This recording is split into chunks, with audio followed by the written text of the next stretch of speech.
Last weekend, I turned 29, thinking I'd experienced every twist and turn my family's drama could throw at me. I was mistaken. My name's Evan, and if you've ever had a birthday celebration morph into a calculated family ambush, you'll relate to what I went through. It began innocently enough. A cake sat on the kitchen counter, balloons floated courtesy of my cousin's kids, and the usual chatter about traffic and the forecast filled the air. For once, I was genuinely content. 2 years ago, I bought my house after years of grinding through my 20s, long nights at work, squirreling away every bonus check. It's modest, but it's mine. And apparently that's the issue. It's mine.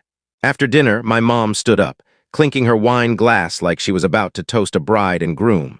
With a bright smile that clashed with her words, she announced, "We've all agreed Evan should sell his house and donate the proceeds to your sister's baby fund.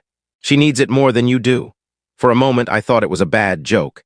Everyone chuckled, but it wasn't the "this is absurd" kind of laugh, it was the "he's about to say yes" kind. My cousins clapped. My dad grinned like he was proud of her audacity. My sister, meanwhile, dabbed at crocodile tears with a napkin, playing the part of a soap opera heroine. A surge of heat hit me, half fury, half shock. Who says something like that out loud? I gripped my glass tighter, saying nothing. No one had consulted me. No one had hinted at this.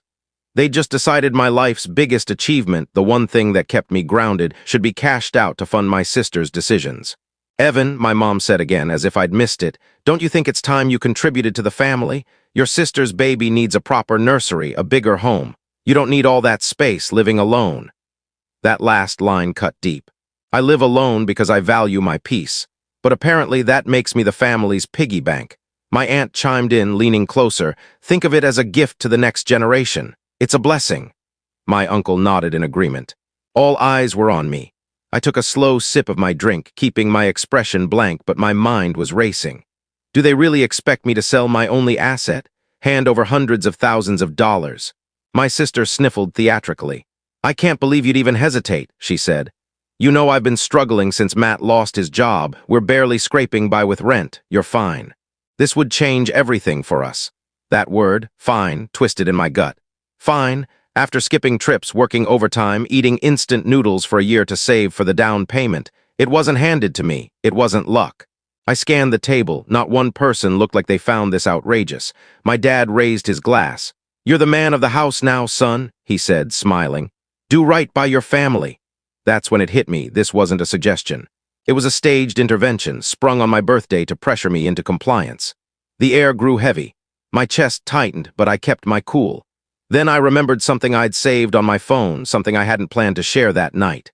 "I actually got some news this morning," I said, standing slowly. The room fell silent, my mom beaming like I was about to cave. My sister sat up, clutching her napkin like she was in a melodrama. I cleared my throat, held up my phone, and read aloud a message I'd received from the bank that morning, one that had stopped me in my tracks when I first saw it. The moment the first sentence left my lips, every fork and glass in the room froze.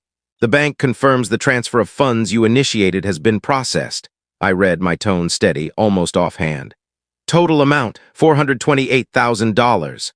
Your mortgage is fully paid off and your deed will arrive within 5 business days." Silence. My mom's smile stiffened. My sister's fake tears vanished. My dad coughed on his wine. I stood there, phone in one hand, glass in the other, letting the words linger like a storm cloud. I hadn't planned for the timing to align like this. Paying off the mortgage was a private goal I'd been chasing for months. But in that moment, it felt like destiny. "So," I said, still standing, "you're asking me to sell something that's now entirely mine, no debt. You want me to hand over nearly $500,000 because you, what? Held a secret meeting without me." No one spoke. Even the kids in the next room were quiet. My mom recovered first. "That's wonderful, sweetheart," she said in that condescending tone she uses before something awful. "Now it's even easier. You can sell it for top dollar and give your sister a fresh start." I stared at her. "Did you not hear what I just said?" My cousin Mark tried to laugh it off. "Come on, man, think of it as investing in family joy. You'll be Uncle Evan the legend." "Legend," I echoed, "for making myself homeless." My sister folded her arms, napkin balled in her fist. "You wouldn't be homeless," she snapped. "You could rent, it's just you."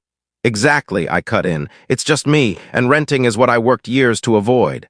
My pulse pounded in my ears. I'm not usually this blunt with them, but something snapped. Do you know how long I saved for this house? How many late nights I put in to make the payments? And you sit here on my birthday telling me to sell it because you think your needs outweigh my entire future." My dad raised his hands, playing the mediator. "No one's saying you have to, son. We're just saying it's the right thing." The right thing. That phrase hit like a slap.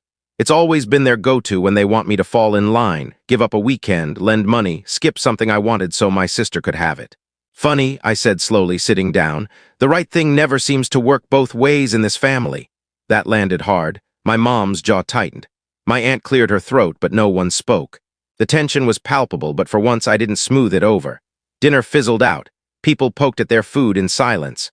My cousins avoided my eyes. My sister whispered to my mom, fuming. I saw her husband grip her arm under the table, probably trying to calm her. When the cake came out, the singing was lackluster. I blew out the candles, and the room stayed quiet. In that silence, I realized this wasn't just a bad night. It was a pattern. If I gave in now, they'd expect more every time. That's when the idea of pushing back took root. Not petty outbursts, but something calculated, impactful. I smiled as I sliced the cake. "Thanks for coming, everyone," I said lightly.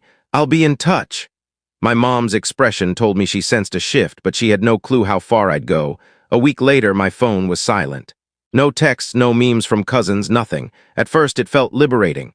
But by day 4, my gut sank. In my family, silence isn't peace, it's strategy. Sure enough, Friday night my mom called, no pleasantries. "Your sister's been crying all week," she said, her voice thick with blame. "She thinks you don't care about her or the baby." "I care," I said evenly, "but I'm not selling my house, that's final." A pause long enough to unsettle me. "Well," she said, "you might want to sit down. Your father and I found a solution that works for everyone. We talked to a realtor. He says you could get top market value if you sell now. You'd have enough to help your sister and still rent a nice place." I laughed, a sharp, bitter sound that surprised me. "You what?" "It's not official," she said quickly, as if that softened it. "We just had him check the property online. He has buyers ready. It could close in 60 days if you cooperate." "Cooperate?" I said, incredulous. "Mom, you don't get to cooperate me out of my home." Her voice turned cold. "You're being selfish, Evan. Your sister's facing eviction and you have a house you don't need." My grip tightened on the phone. "Don't need. This is my home, my sanctuary. I nearly killed myself working for this, and you think I should toss it because my sister had bad luck." "It's not bad luck," she snapped. "Matt's layoff wasn't his fault. Your sister's worked hard too. She's about to be a mother." "I'm thrilled for her," I said flatly, "but I'm not sacrificing my future so she can have a Pinterest nursery." Silence, then a click as she hung up. I stood there staring at my phone, guilt and anger swirling. Growing up, I was always the fixer, giving up my time, my things, my plans for my sister, the golden child. But now, in my kitchen, looking at the house I fought for, I felt resolve. 2 days later, I got proof this wasn't just talk. Coming home from the store, I saw a car parked outside. A man in a blazer was snapping photos of my house. I approached him. "Can I help you?" He smiled. "You must be Evan, I'm Tom. Your parents asked me to do a quick exterior appraisal for a potential listing." I froze. "A listing?" "Yes," he said. "They mentioned you're considering selling and want to move fast. Great property should get plenty of offers." My pulse throbbed. "Leave now and don't come back unless I personally call you." He looked startled. "Of course, my mistake." "No," I said quietly, watching him retreat. "Not your mistake, theirs." I called my dad immediately. "Why was a realtor photographing my house?" He didn't even sound remorseful. "Oh, good, he found it. I told him to stop by when he could." "Without asking me? You weren't answering," he said like it justified it. "We thought you needed a nudge." "A nudge?" My jaw ached from clenching. "If you send anyone to my property again, I'm calling the cops. Clear." A long pause. "Evan," he said low, "don't do something you'll regret. Family comes first." "Funny," I said. "It doesn't feel like you're putting anyone first except her." I hung up. That night, I barely slept, pacing my house, thinking of every sacrifice I'd made to keep the peace. This house was the first thing I'd done for myself, and they were trying to strip it away. By morning, I was done playing the good son. If they wanted a fight, they'd get one on my terms. I started making calls, not to family, but to a lawyer, the bank, and a friend in real estate law. I wasn't just protecting my house. I was ensuring they could never pull this again.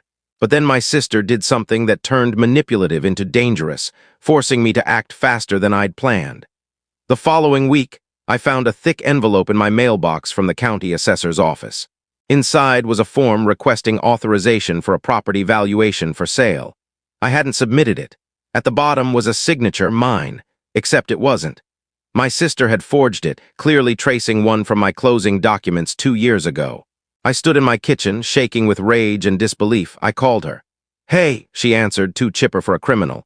"Did you forge my signature?" I asked coldly. A pause, then an exasperated sigh. "God, Evan, don't be so dramatic. It was just a form to speed things up before the market shifts." "Speed things up," I said. "Who else is in on this?" "Mom and Dad know," she said defensively. "They said it was okay. You were stalling and I can't be homeless with a baby coming." I laughed, stunned. "You committed fraud and your excuse is the market. Do you realize how insane that sounds?" "You're overreacting," she snapped. "You should thank me for helping you do what's right. This way, we all move forward." "Move forward?" I said, my voice low. "You have no idea what's coming. Don't contact me. Don't come near my property." I hung up, trembling not with fear but with clarity. The next day, I met my lawyer. We drafted a cease and desist letter stating no one was authorized to act on my behalf regarding my property. We filed it with the county, attaching my real signature for verification. Then we prepared a restraining order against my sister and a no trespass notice barring my family from contacting realtors or approaching my property without permission. It cost a chunk, but when the sheriff served the papers at my parents' house, my cousin texted, "Dude, what did you do? Your mom looks like she's seen a ghost." That weekend, I had friends over and signed papers transferring my house into a revocable living trust, with me as the sole trustee. Now the house was owned by the trust, not me directly, making it untouchable if anyone tried to sue or pressure me. But I wasn't finished. A month later, my sister sent baby shower invitations. I wasn't included. My mom texted, "We thought it best you not come to keep things calm." That was the final push for my plan, one I'd been quietly building since that birthday dinner. While my family thought I was sulking, I'd been meeting with a financial advisor. I had more savings than they knew, not a fortune, but enough to make a statement. 2 weeks before her shower, I had an event planner book the town's best venue for the same date and time. I sent invitations to the extended family, some of my sister's friends, and her coworkers for Evan's housewarming and mortgage-free celebration. On the day, my cousin texted that my sister's shower was half empty. Most guests came to my event. At mine, I gave a brief speech, calm and composed. "Thanks for being here," I said, standing before a display of my framed deed and a photo of my house. "As some of you know, there's been drama about my home. Tonight, I'm making it clear. This house is mine, fully paid, legally protected, and untouchable. I won't be pressured, guilted, or manipulated into giving up what I've built." The room cheered, not polite claps, but real support. Relatives later told me they admired my stand, wishing they'd done the same in their families. My sister texted mid-party, "You're so selfish. Half my guests left. Do you know how humiliating that was?" I didn't respond. Weeks later, I heard she and Matt moved in with his parents, unable to pay rent. I didn't rub it in. At Thanksgiving, months later, my sister avoided my gaze. My mom acted like nothing happened but never mentioned my house or duties. My dad walked me out that night, and for the first time, he looked at me with respect. "You made your point," he said quietly. "Yeah," I said, pulling on my coat, "and I'll make it again if I need to." Driving home, I sat in my driveway, staring at my house. It didn't feel like a war zone anymore. It felt like mine. And the best part, I didn't just win, I ensured there'd be no next time. So that's how I stopped my family's scheme and secured my house for good. I still can't believe they thought I'd cave because they asked. What do you think? Was I too harsh with the legal measures? Or was this the only way to make them respect my boundaries?